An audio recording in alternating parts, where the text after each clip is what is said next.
السلام عليكم بيكم في حلقه جديده من حلقات تكون هانتر زي تشيكي. بقالنا كتير غايبين عن القناه، بس هنرجع الفتره الجايه ان شاء الله بشغل احسن من الاول بكتير.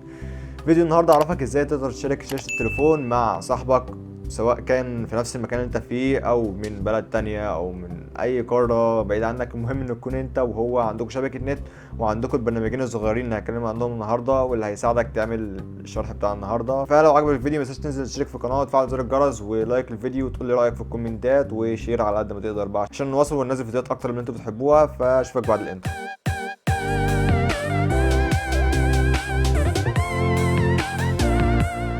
في الفيديو بتاع النهارده كل اللي انت هتحتاجه هو بس برنامج تيم فيور اللي احنا عارفينه، والبرنامج ده معروف عنه ان هو مش مجاني وللاسف بيفصل بعد فتره ولازم كراك وحوارات كده. بس النسخه اللي احنا هنستخدمها للتليفون واللي بتتحمل من متجر بلاي عادي جدا دي بتكون نسخه مجانيه وهتكون وافيه جدا بانها تنفذ الشرح اللي هنطبقه النهارده. فمحدش يقلق، مفيش اي تكاليف في الموضوع والموضوع سهل وبسيط جدا. بس هتتابعوا معايا الشرح واحده واحده، ولو ما فهمتش اي حاجه عندكم كومنتات تحت او لينكات السوشيال ميديا بتاعتي موجوده كلها تحت في الوصف، تقدر تخش تكلمني على اي حساب وتسالني في اي حاجه انت عايزها. وخلينا نبدا بالشرح. ومعانا النهارده الجهازين اللي هنطبق عليهم هم الريدمي نوت 8 والانفينكس هوت 8، والجهازين يعني واحد بينهم 4 جيجا رامات والتاني 3، فالموضوع مش محتاج جهاز عالي قوي يعني. تقدر انك لو بجهاز حتى لو 2 جيجا رامات تطبق الشرح اللي احنا هنتكلم عنه النهارده. والبرنامج اللي هتحتاجه النهارده هو برنامج تيم فيور زي ما قلنا من شويه، بس هننزل منه نسختين اللي هتلاقوا صورهم دلوقتي قدامكم على الشاشه، وهو تيم فيور وتيم فيور كويك سبورت. وهنبدا باننا نتحكم من الانفينكس في الريدمي، وعشان كده هنفتح برنامج التيم فيور على الانفينكس وبرنامج كويك سبورت على الريدمي. عشان يجي لنا هنا اي دي هناخده من الريدمي ونحطه على الانفينكس عشان نقدر نعمل كنترول او اكسس بين الجهازين. فهنكتب الاي دي هنا وبعد كده هنعمل ريموت كنترول ونستنى لحد ما يظهر هنا رساله تحت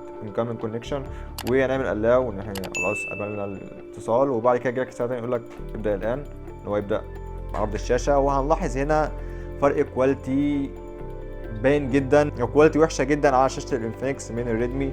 والحل في الموضوع ده انك هتيجي هنا على الاعدادات من السهم اللي تحت على شاشه الانفينكس وتضغط على كواليتي، ومن كواليتي تختار اوتوماتيك او هي زي ما معموله اوتوماتيك هتختار اوبتمايز كواليتي.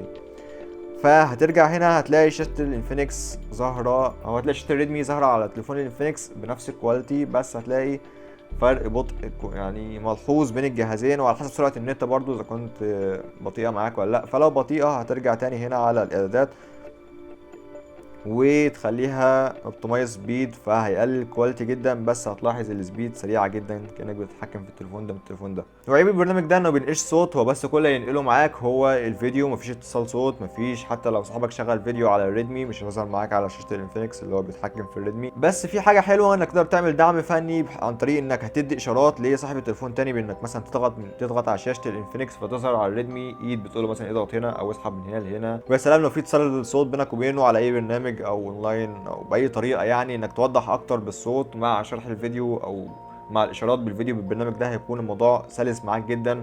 وهيكون الشاشه قدامك برضو منقوله بحسب الكواليتي انت مختارها عاليه ولا لا، فدي حاجه بترجع لك انت انك تشوف الشاشه بشكل كويس او انك تشوفها بشكل سريع. والبرنامج موجود بشكل مجاني على متجر بلاي، كل اللي عليك انك هتكتب تيم فيور على المتجر بلاي او كويك سبورت. ما اعرفش البرنامج موجود للايفون ولا لا، فممكن تدور عليه عندك. ولو حابين ننزل شرح تاني ازاي تقدر تتحكم من التليفون في الكمبيوتر فول اكسس بقى، وانك تعمل اي حاجه انت عايزها في الكمبيوتر من طريق التليفون، في برنامجين بيعملوا الطريقه دي مش تيم فيور بس، في برنامج تاني انا بعتمد عليه بشكل يومي. لو حابين ان انا انزل الشرح ده تكتبوا لي في الكومنتات، وعايز الاقي تفاعل كبير على الفيديو ده عشان تشجع ان اصور فيديوهات تانية بعد كده. ويا ريت شير الفيديو على قد ما تقدروا، عايزين تشير نغرق الدنيا بقى الفيديو عشان نفيد غيرنا وتساعدوني انزل فيديوهات اكتر بعد كده. فلو عجبك الفيديو ما تنساش تنزل تشترك في القناه وتفعل زر الجرس ولايك للفيديو وشير للقناه على قد ما تقدر.